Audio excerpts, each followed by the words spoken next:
মাত্র graduation complete করা ছেলে তার বাবার কাছে এসে বাবাকে বলে, বাবা জীবনের মূল্য কী। তার বাবা জীবনের মূল্য বোঝানোর জন্য তাকে একটা পাথর দিয়ে বলে, এটা যে কোনো একটা দোকানে গিয়ে দেখাও। তাই সে একটা সবজির দোকানে গিয়ে পাথরটা দেখিয়ে বলে, আঙ্কেল এই পাথরটা দিয়ে আমি কি পাবো। সেই সবজি দোকানদার মামা 2 ব্যাগ সবজি দিয়ে বলে, এটার মূল্য এটা। তাই সে তার বাবার কাছে এসে বলে, বাবা জীবনের মূল্য কি 2 ব্যাগ সবজি। তার বাবা বলে, একটা রুমালে পেঁচিয়ে ভালো একটা দোকানে গিয়ে দেখাও। সে একটা চাউলের দোকানে গিয়ে দেখায়। চাউলের দোকানদার ভালো করে দেখে নেড়ে চেড়ে দেখে, যে বলে যে এই পাথর দিয়ে মাত্র 2 বস্তা চাউল পাবে। সে তার বাবার কাছে এসে বলে, বাবা জীবনের মূল্য কি 2 বস্তা চাউল।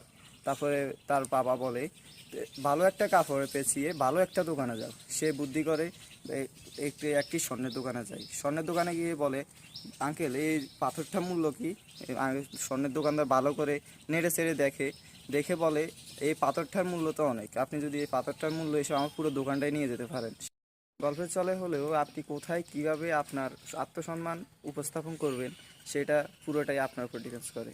যদি আর নিজের পরিচয়টা যদি সঠিক জায়গায় উপস্থাপন না করতে পারেন, তাহলে 2 বস্তা চাউল আর 2 ব্যাগ সবজি দিয়েই আপনার পুরো জীবনটাই শেষ করে। ভিডিওটা যদি ভালো লাগে তাহলে এটা সাবস্ক্রাইব করে আমাদের পাশে